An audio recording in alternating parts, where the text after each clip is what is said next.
This event is presented by the Lloyd D. Levinson Institute of Gaming, Hospitality, and Tourism, Stockton University's School of Business.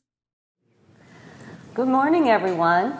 Welcome to the third annual Shoreview, presented by the Lloyd D. Levinson Institute of Gaming, Hospitality, and Tourism. I'm Jane Buckinevich. I'm the faculty director of LIGHT. We refer to it as LIGHT. And I'm joined today by a very distinguished panel of experts from all different segments of the gaming, hospitality, and tourism industry. They're going to introduce themselves to you in just a moment, and then I'm going to give a few brief remarks before we get into our planned questions. So, Michael, if you would please start the introductions. Sure. I'm Michael Bustler. I'm a professor of finance here at Stockton. Anthony Catanoso, owner, Steel Pier. Emily Paul. I'm the president and CEO of the Cape May County Chamber of Commerce. And Jim Zaris, vice president of sales for Caesars Entertainment, Atlantic City region. Thank you all. Thank you for being here as well. So every spring, and some of you may have attended our spring Shorecast, we do that every spring, and that's taking a look towards the summer season and what we can expect in the tourism industry at the Jersey Shore.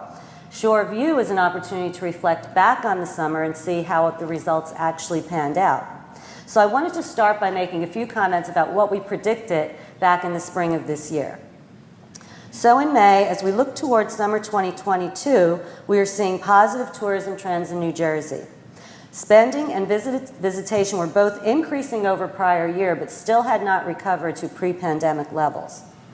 While Atlantic City brick and mortar year-to-date revenue as of May 22 did exceed pre-pandemic levels, employment numbers were still down by about 6,000 jobs.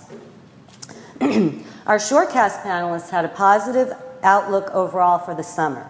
Meetings and convention bookings were up, advanced hotel bookings were up, and Canadian tourists were scheduled to return to the Jersey Shore.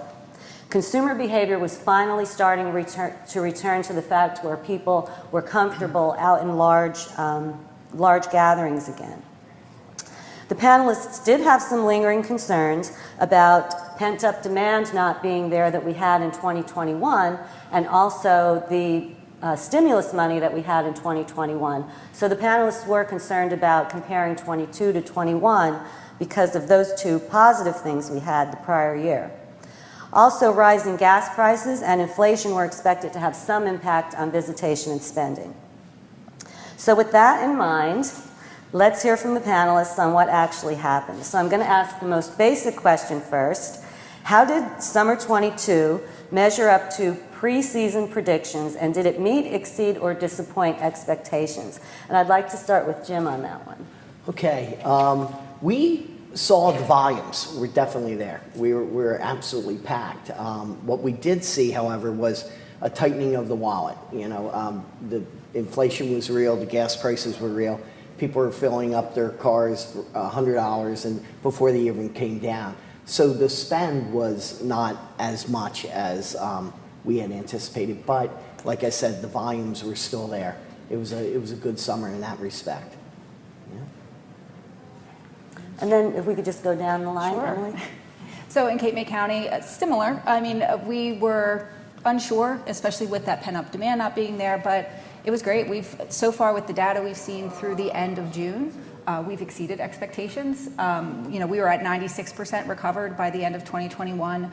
We saw, a great winter season down there, and then that kind of extended into the summer. So we saw people, same kind of thing, maybe not staying for as long, not spending as much.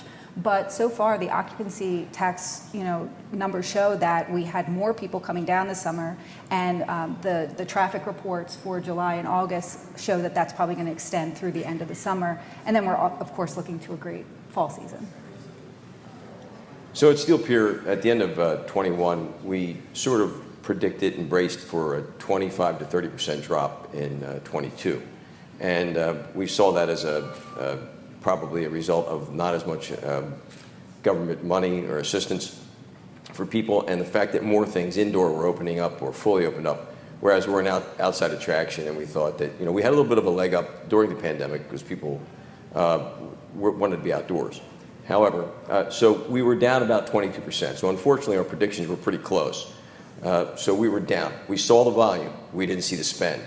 The interesting part was our more expensive, higher-end attractions like the helicopter slingshot, or separate paid attractions were up, had good years. A record 4th of July. So it was very sporadic, but overall down a little bit, but not very disappointed. Really weren't disappointed in the numbers. Great. Michael, do you have anything to add to that? Yeah, let me just say, fortunately, the weather this past summer was excellent. We had great weekends, plenty of sunshine, and high temperatures, which drives everybody to the shore. The small business people that I've talked to tell me that their dollar volume in 2022, and they like to compare back to 2019 before the pandemic, so you can get kind of a real feel. Most of them tell me their revenue was about 5 to 10% higher in 2022 than it was in 2019. Now that's good, except that prices were at least 10% higher in 2022 than they were back in 2019. So in real terms, adjusting for inflation, I'm not sure their numbers were quite as good as they first appeared. So I asked them a little bit about what some of the problems were they were facing, and I hope I'm not jumping the gun here a little bit. No, you're on the right track. Okay. You're going into my second question, which works out just fine. Okay, so let me do that. So the problems which they faced, which were predictable, one is the labor shortage.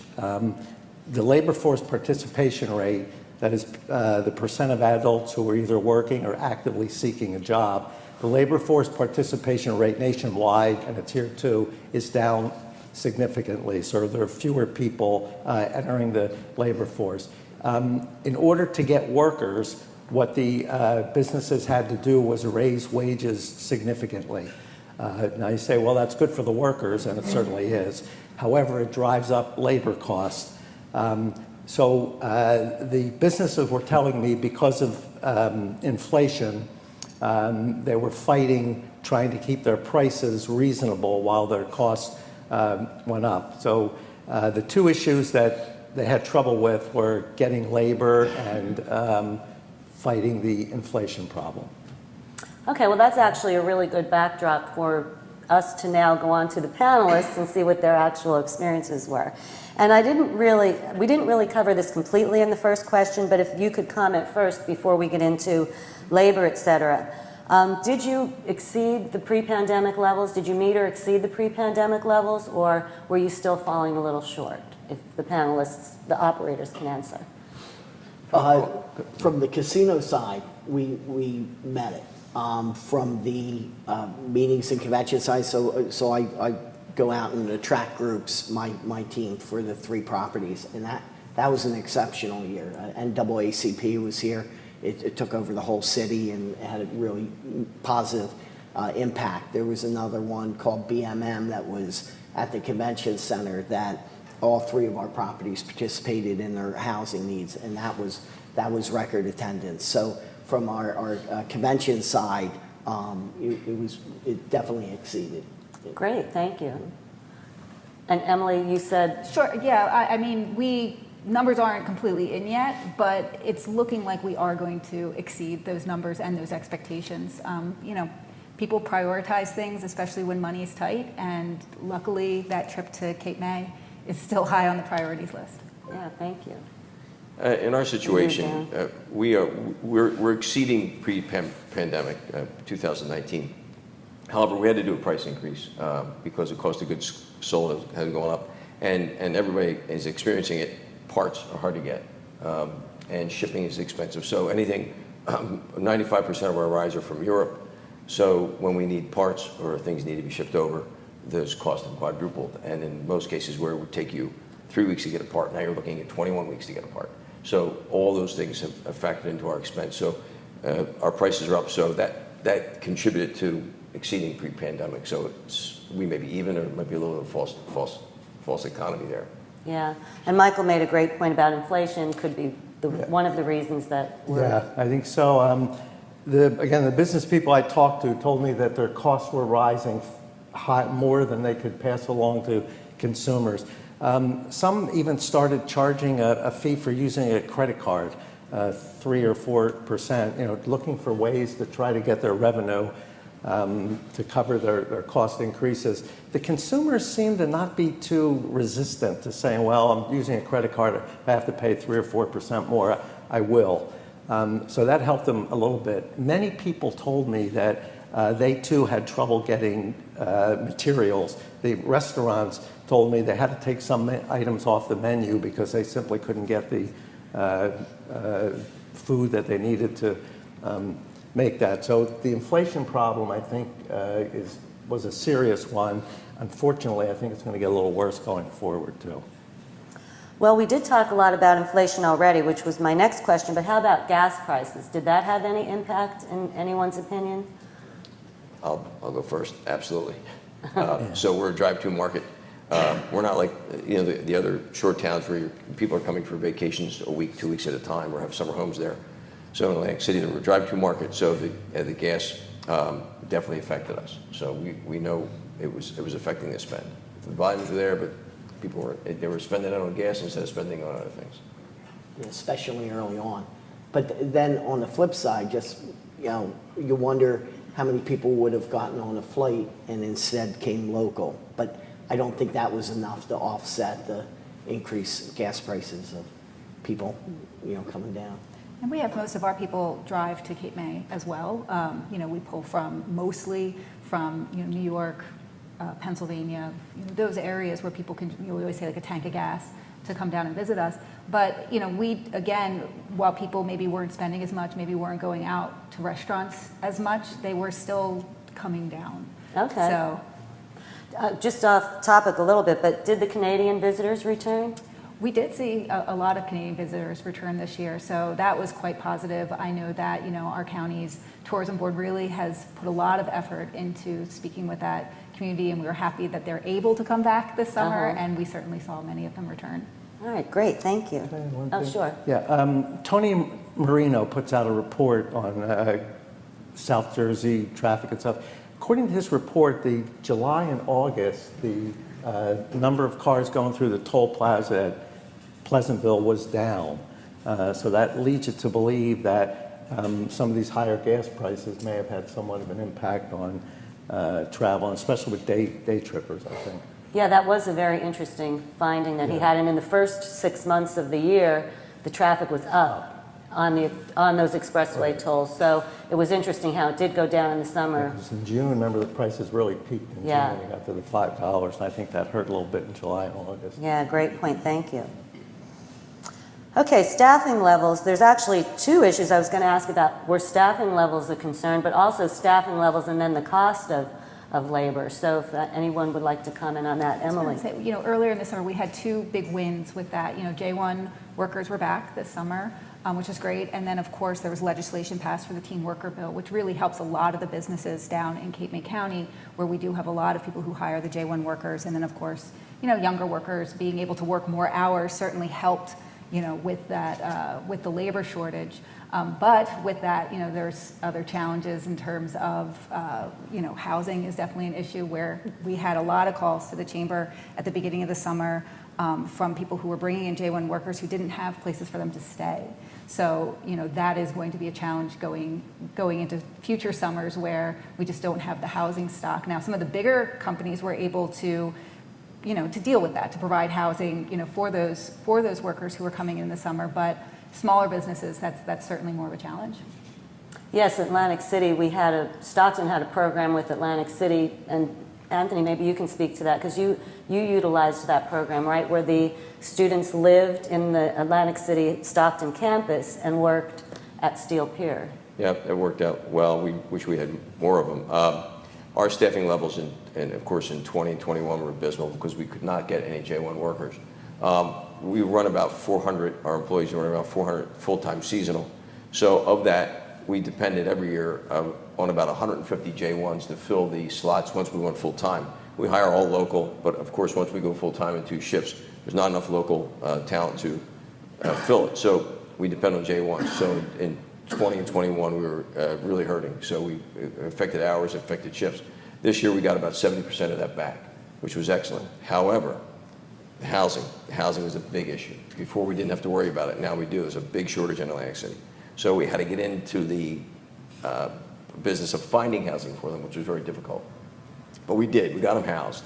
But it's increasingly more difficult in Atlantic City itself.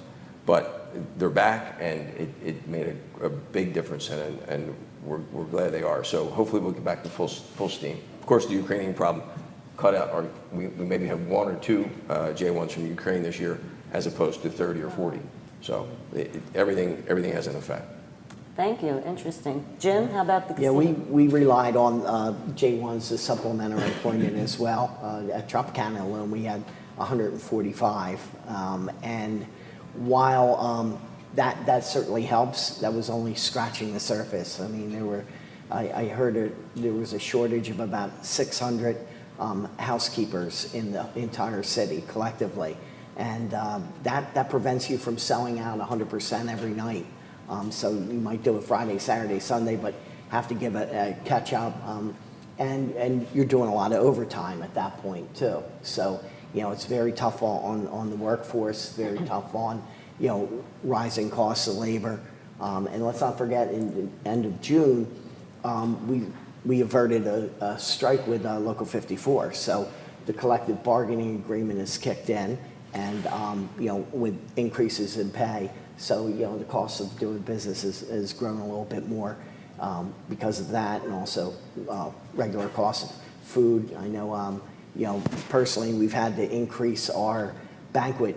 We've had to relook at all our banquet prices, and within the last year and a half, we've had to readjust those about 3 times. So that makes it tough on both the consumer and us as well. All right, thank you. I just add one thing. Sure. Most of the small business people I talked to told me they never got up to full capacity in terms of fully staffing. They were paying much more than they expected to pay, and they were hiring younger people. I had one restaurant told me there was a 15-year-old kid essentially was his cook back there because he simply couldn't find anybody else. So that's what kind of problems they told me they were facing. Yeah, thank you, Michael. Okay, so looking into the future, are there new challenges or new opportunities to consider? Does anybody want to start with that question? New challenges or new opportunities? Well, there's always challenges. I think the challenge for us, being a seasonal business, is the hourly wage going up. It's difficult because we're primarily high school and college students, so you're paying a much higher rate. That's and you can't really pass that increase on to the consumer because it's too onerous on the consumer. So that's a challenge going forward. As far as opportunities go, in our particular case, we're creating our own opportunities we created the North Beach Association down in our end, which is 3 casinos and a hotel and the pier and some other attractions and Orange Loop on Tennessee Avenue. So we're making our own opportunities by creating our own little destination and doing our own marketing, attractions, events, and different things. And that's what I think we have to do in the city is we have to create our own marketing opportunities and not just rely on Meet AC and the city itself to do the advertising for us. So, and I know they're doing it up the other end as well. Everybody's doing their own little thing. So that's been critical for us in North Beach for our little section. Thank you. I think an opportunity that exists for us in the fall is actually a shortfall from the summer, and part of Caesar's spend is $400 million within 3 years, and there were restaurants and nightclubs and renovations that we were hoped to have in the summer to really take advantage of all those. That supply chain's a real thing, and it delayed everything. So now we're just seeing, like Nobu, for instance, is opening up at Caesars this week. We wanted that 4th of July, Hell's Kitchen just opened up last month. Jim Rickey, doing piano bar at Tropicana, just opened up. So we missed that beautiful window of the July-August time frame. But it has us all very optimistic for the fall that, our players, people who've never been there before too, will come down and try these new amenities. And I think for us as well, it's that expanded season. And those numbers from the winter were really positive in terms of, you know, what we can do down the shore. I think everyone always thought of it like, you know, just that 3 months. It's now looking like 7 months, you know, maybe even more than that. We just have a lot more to offer all year round.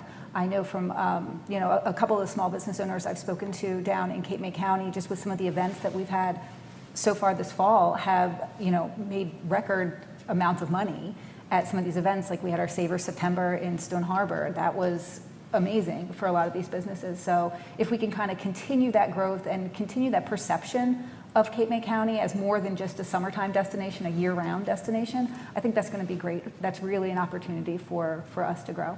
Great, thank you.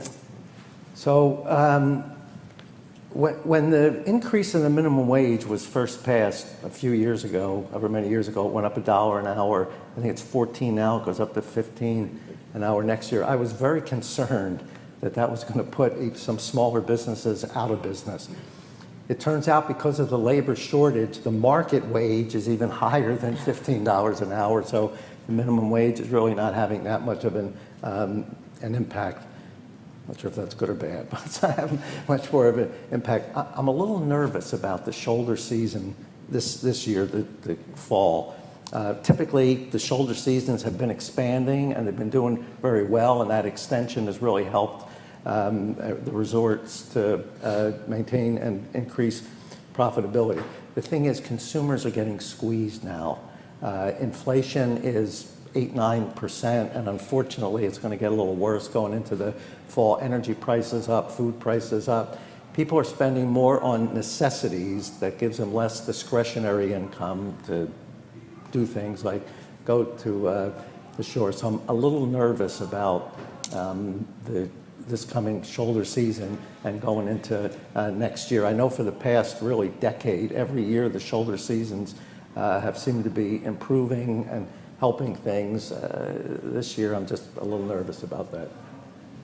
Anthony, do you stay open during the shoulder season? Stay open, our rides stay open weekends till the end of October. Our food and beverage will stay open until Thanksgiving. Our wheel will stay open until January. So right now we're 100% weather driven. If there's people on the boardwalk, there's activity in food and beverage, Saturdays and Sundays on the rides. But this may be the last weekend for rides, and food and beverage will stay open. Wheel will go till January, but it's been 100% weather driven. So when the weather's nice, people are on the boardwalk.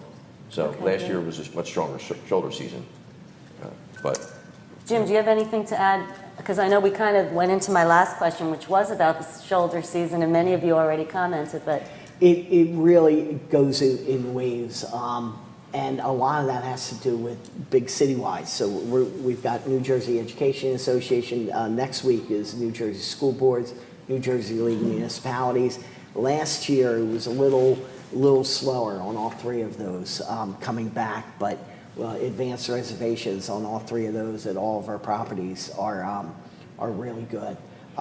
What I use as a true gauge is the corporate meetings coming back, and that's been kind of slow. But we just had one at Caesars on a Monday, Tuesday night, 500 rooms for 2 nights. That really helped raise that occupancy where it wouldn't have been before.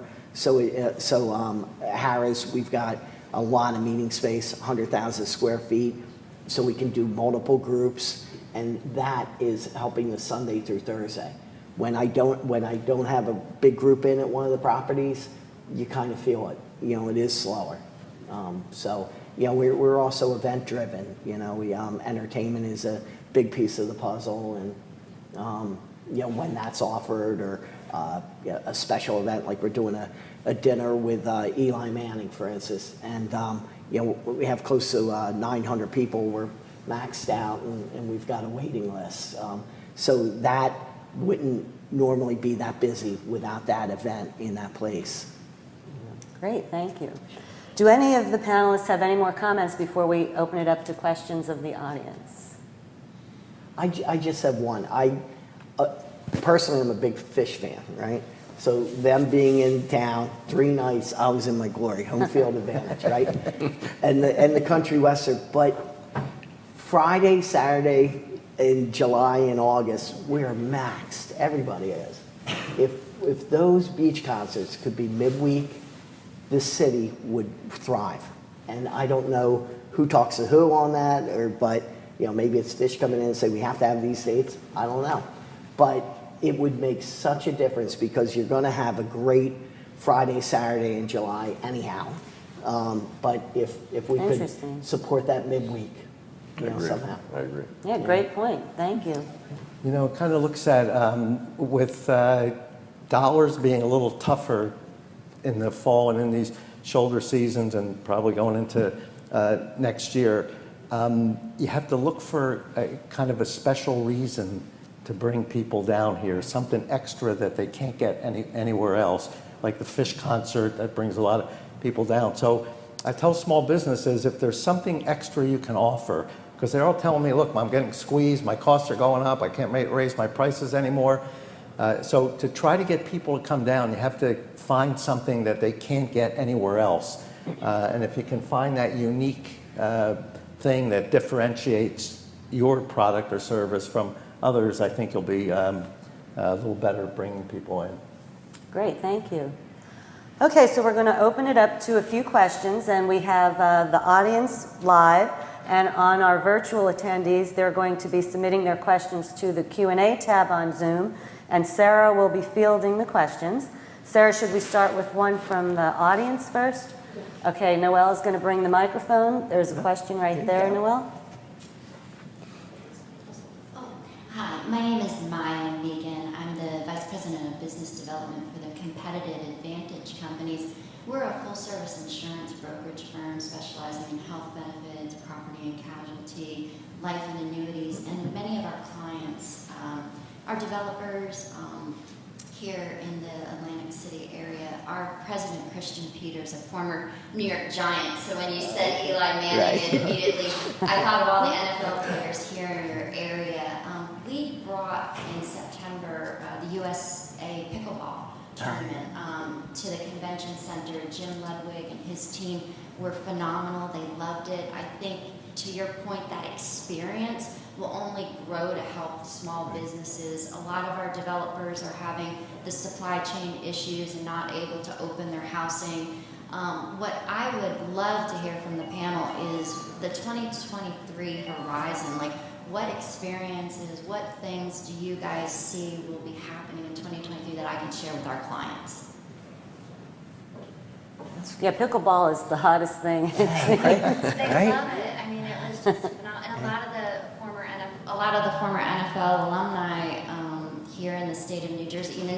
Not everybody can get Eli Manning. That's going to cost you. But there's a lot of players that come out to events, and certainly would love to work with everybody to learn a little bit more of how we can, help the city of Atlantic City grow experiences.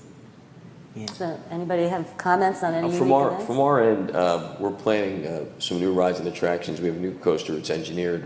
We're hoping we make 2023. It all comes down to the steel delivery on that.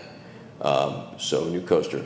And we're planning up on our end several different boardwalk events, and festivals and stuff like that we can, the general public, they don't necessarily have to come onto the pier and enjoy it, but the boardwalk in itself, from resorts down to ocean. So I know we're planning, North Beach is planning several things like that to make it more inclusive for the entire community. And more from a macro, standpoint of looking at it, we're very, very bullish on Atlantic County and what's happening here, and it's outside of our industry. It's a diversification of the economy, with the clean energy and initiatives, and just right here, what Stockton is doing with the Esports Innovation Center that just opened up yesterday, and is very forward thinking. And you're starting to see. I hope you're seeing that people are looking at this area once again to bring their businesses in. I didn't know until yesterday. I was saying in a seminar that New Jersey's really popped with film and TV filming, and there's a lot of money being spent on infrastructure throughout the mainly in North Jersey right now, but maybe that's an opportunity down here as well to further diversify the economy beyond the casino industry. Thank you. Sarah, should we take a question from the virtual? Sure. I understand we may have had a little bit of technical difficulty with our virtual attendees hearing our handouts. We're going to fix that. Okay. So the first question is really an Atlantic City-oriented question. An individual would like to know, perhaps from Jim Z and Tony Canonoso, how you feel new amusements, the water park slated for Showboat, might impact tourism for the city. Well, I was going to mention that. The development that's happening at Showboat, especially the water park, I think is critical for Atlantic City because it creates a more critical mass of family entertainment that I think complements the whole casino experience. So what's happening there, it's not just the water park, he's doing several things. We're going to be co-marketing with him. That's great. I think you can bring people in, they can do a ride and splash package, and they'll be able to enjoy the casinos and the restaurants. It's critical. It's what we needed, it's what the city needed, and I think it's going to work well hand in hand with everything that's down there. Just to sort of follow up on that question, do you think that there's going to be too much competition for these types of amenities in the city, or the right amount, or I know that's a terrible question, but does the city need more of that? I think the city needs more. I think it increases the market. I think the pie grows. I don't think we're dicing it up. I think the pie grows with every new attraction that's brought in. That water park, that's an indoor water park? Indoor. Yeah, so it should be a year-round attraction too, and we don't have a whole lot of year-round attractions. So I think if we get more like that, that will probably especially work on some of those shoulder seasons. Yeah, and that'll have a family and an adult component to it. So it's going to serve both needs. Great. Good question. Thank you. Any more from our live audience? I actually have a question, but I see one here first. Can you talk more about Nobu and how you think it might buoy the winter season at your... Sure, Nobu is really an attraction in and of itself. I saw that out at Caesar's Palace when I was in Vegas and New York, and they've got such a great reputation. We have 3 floors within one tower that are gutted that are going to be Nobu themed suites. That's the last piece of our room renovation that we have. And at Caesar's Palace, you have an entire hotel tower, but we're going to do 3 stories, and we're getting great feedback. We're already taking reservations. I know that's far exceed our expectations. So yeah, that and Hell's Kitchen really had a lot of attraction to it as well. So there's the more we can. I'm out there talking to potential and existing meeting planners every day, and I'm telling them about the renovations we're doing, the $400 million, and how we spent it. But I'm also telling them about what great things Bally's is doing, and Showboat, and like other properties, because until they're sold on the city itself, I can't get them at Harrah's or Tropicana or Caesar's. And there's a lot of good stories to tell. So, and it's not just us and what we're doing, it's everybody collectively, and I love talking about the Orange Loop and what's happening there. So you just gotta sometimes dig a little bit deeper in from what the surface, because so many people can be negative and about some of the things, and we've got to really look at things that are working, that individual companies are building and doing a great job on. So virtual? Sure. I have one more question. So we were talking about employment and factors impacting employment levels for the season. So the person asking the question wanted to know what factor did our operators find the most challenging? Was it retention rate or employee advertising? I think she wants maybe a response to recruiting employment for the season.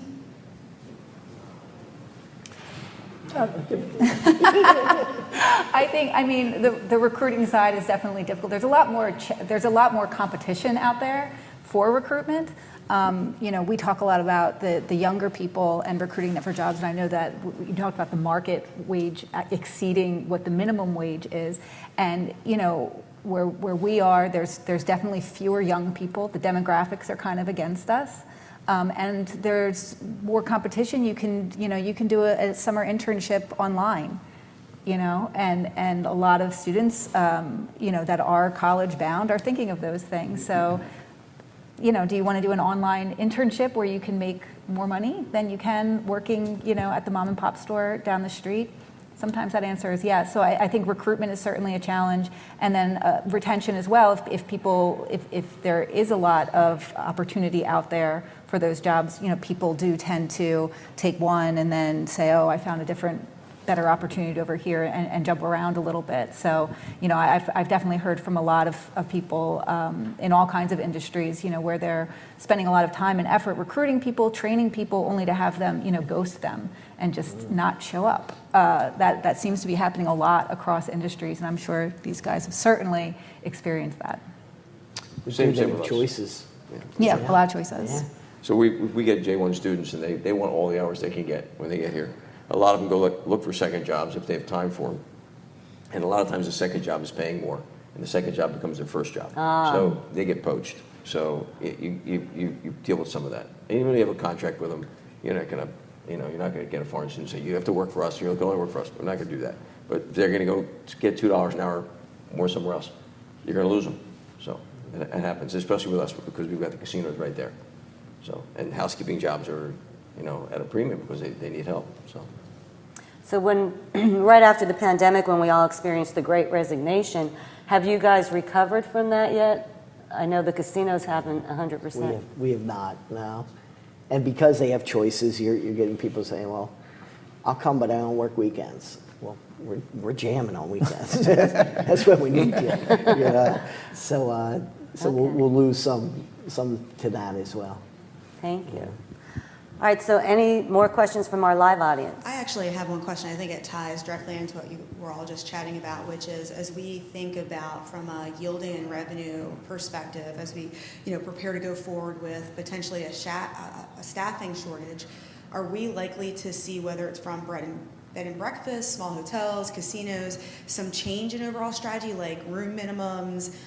This just makes me think about Disney, right? They're always sold out at certain periods of time, but they did some radical changes with room minimums during some of those peak seasons. It was scary at first, but it turned out to be successful. Are we likely to see that ever hit casinos with 4 or 5 night minimums when you already know your peak, but to drive revenues and maybe shift some of your volumes? Well, we currently don't do it, but I could see like a 3-night minimum on a Memorial Day or a Labor Day.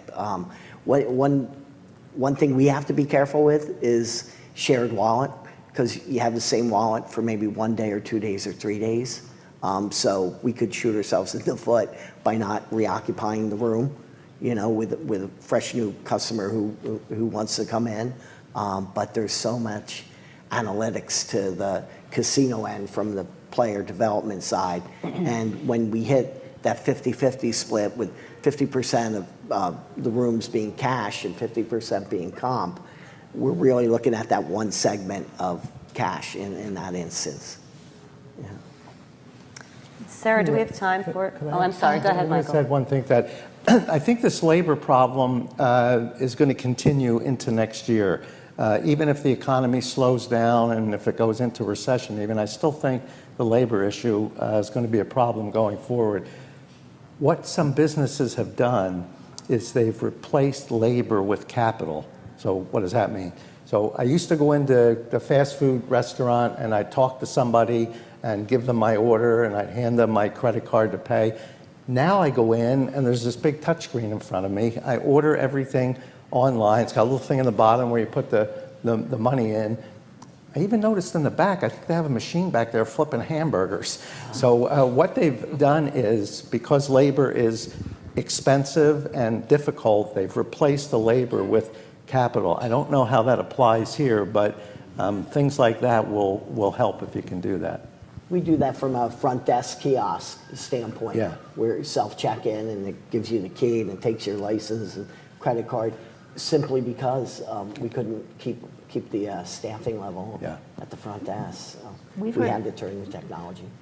A lot of our small businesses can't do things like that. However, what we have heard from what I've heard from some of our small businesses is that they're increasingly hiring retirees, because that kind of goes more with our demographics, certainly down in Cape May County. And people in those demographics, they're a little bit more reliable. They're staying year round. Maybe they have a second home down in Cape May County, so they're just looking for, you know, a small part-time job here or there. But I've heard more and more businesses saying that's what they're looking for, that's what they want. Yes. Yeah. If only we could find robots that really could clean the rooms, that would probably solve a huge problem. But I know they're experimenting with that in Japan, but I don't know if that's ever going to come to fruition. Do we have time for one more question? We have 2 more questions online. Okay. I think we've got time to take them.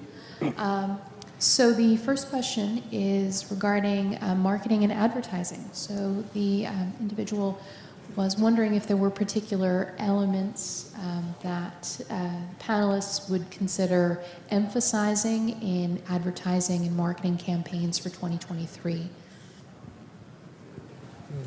I think for Cape May County, you know, just because now I'm thinking about all the demographics, you know, a lot of the people who come down, it has skewed older in our demographics, and we see that, you know, I from living down there, you certainly see that. Our marketing, you know, is definitely going to highlight some of the year-round things and also some of the things that are maybe a little bit more catered to the younger generations in terms of marketing some of the experiences. You know, that's what we hear that the younger generations are looking for is not just, you know, is more of an experience that they can have there. And there's certainly plenty of them down in Cape May County, and I know that they are highlighting a lot of those things.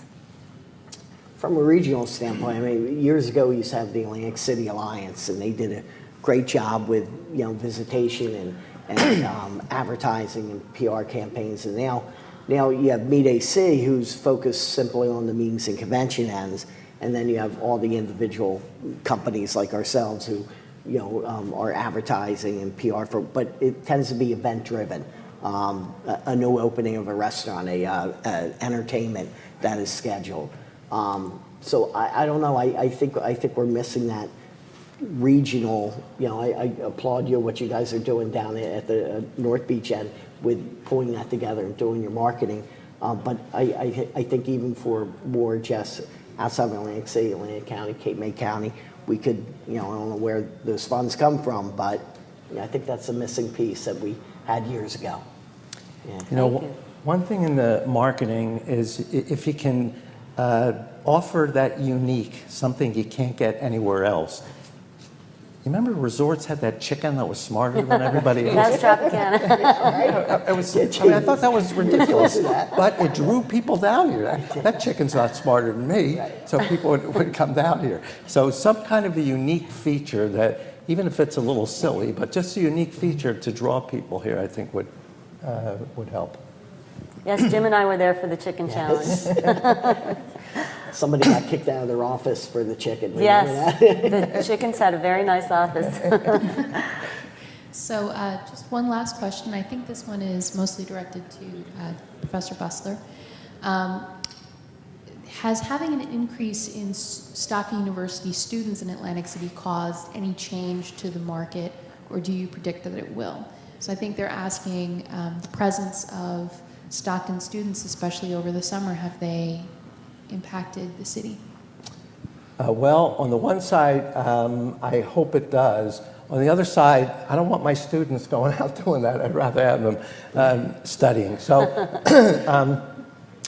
it's a little early yet to determine, and there's only 500 and some students that live in the dormitory. I know that's had some positive effect on local businesses, but education tends to be kind of a draw.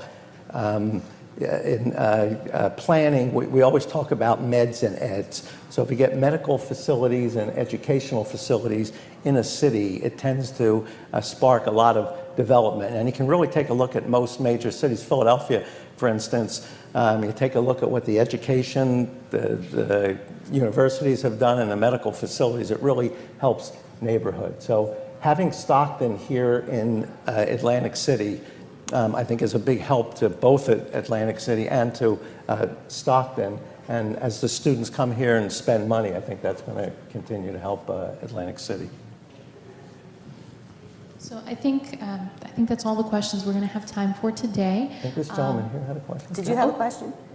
I actually did. I actually had two, but one I had first was I think it was a couple days ago, there was a report that came out with the monthly casino for benefit. Okay. I'll actually repeat the question then. So there was a report that came out a couple days ago. It's the monthly casino wages. Report said that New Jersey's casinos, horse tracks that offer sports betting, and the online partners in both types of gaming outlets won nearly $485 million from gamblers in September 2022, up from 7% from a year earlier. There was a part of it, though, that said much of the, I guess, in-person revenue was won from Hard Rock and Ocean, and that the other 7 casinos are still trailing the revenue levels that they had before the COVID pandemic. So I don't know if any of you could maybe attest to maybe why that is. Jim, maybe you have a theory of why. Yeah, I mean, there's always the brick and mortar, and then there's the internet piece of it. And the brick and mortar, you're going, it's much higher profit margin than, so a lot of them are doing very well on the internet side, but what trickles down to the profitability isn't as high as the brick and mortar. I applaud that those 2 casinos are doing, fabulous jobs. Promoting themselves. They are more aggressive with some like free cash offerings, like slot offerings. They're bringing people in, and it's working. We have a little bit of a different approach as more of the bottom line than the top line. So I think although our top line revenue might be down, the EBITDA or the profitability is still very, very strong. Great, thank you. The one other question I had is I keep hearing a lot of the theme of over the summer is labor shortages, labor shortages, labor shortages. It seems like people, I constantly hear it too, like from business people I know, from everybody. They say, oh, we can't find workers, we can't find workers. Do any of you have like a take on what might fix some of those labor problems that we're seeing, not just here in South Jersey, but across the country? I love what you're doing with the retirees. I think that's a nice niche, and maybe that's a part that we have to start embracing, saying we're hiring you for 4 days a week, 10 hours, to say, okay, what can you give us, and knowing that as you're coming in, and being a little bit more accommodating in that respect, and the technology piece. We're doing it with the front desk, like I said, but we need more. We need more of that if we can't, because it's only frustrating for the consumer if they're going to the front desk and waiting a long time to check in. That's a horrible first impression. And then going to the restaurant and kind of waiting again in that line. And when you're at critical mass and for the summertime, unfortunately those wait times are will make or break you. They're critical.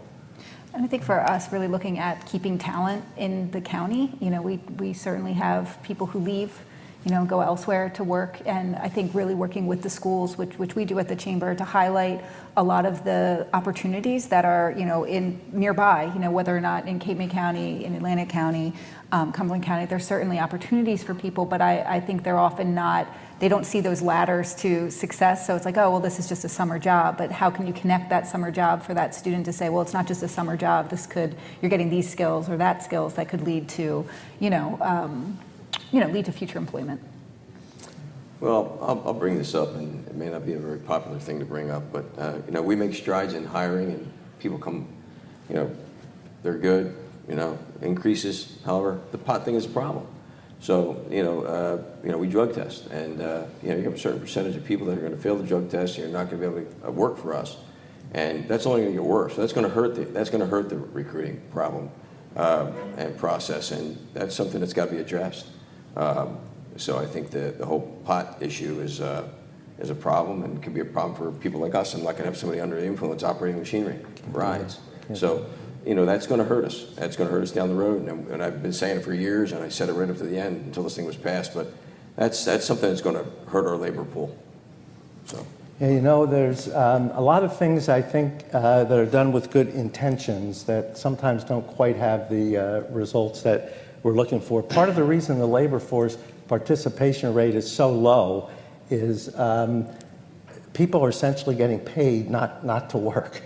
When people became unemployed in 2020, They got whatever their state unemployment paid them, and then the federal government added $600 a week to that. So I saw one study that said 2/3 of the unemployed people at that time were earning more money not working than working.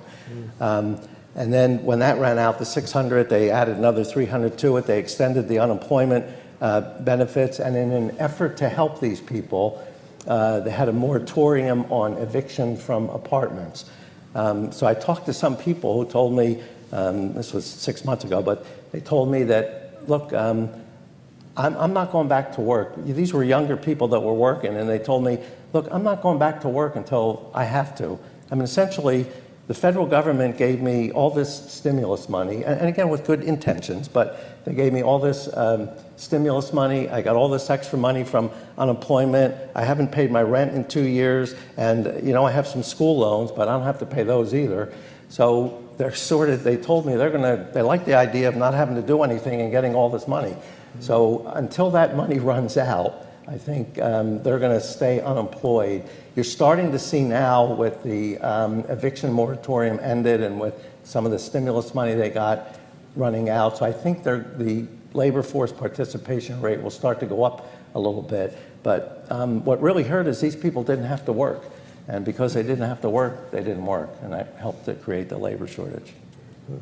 And if I could just give one plug for Light, we're working on a study right now on employment and to try to see why people aren't accepting some of these jobs.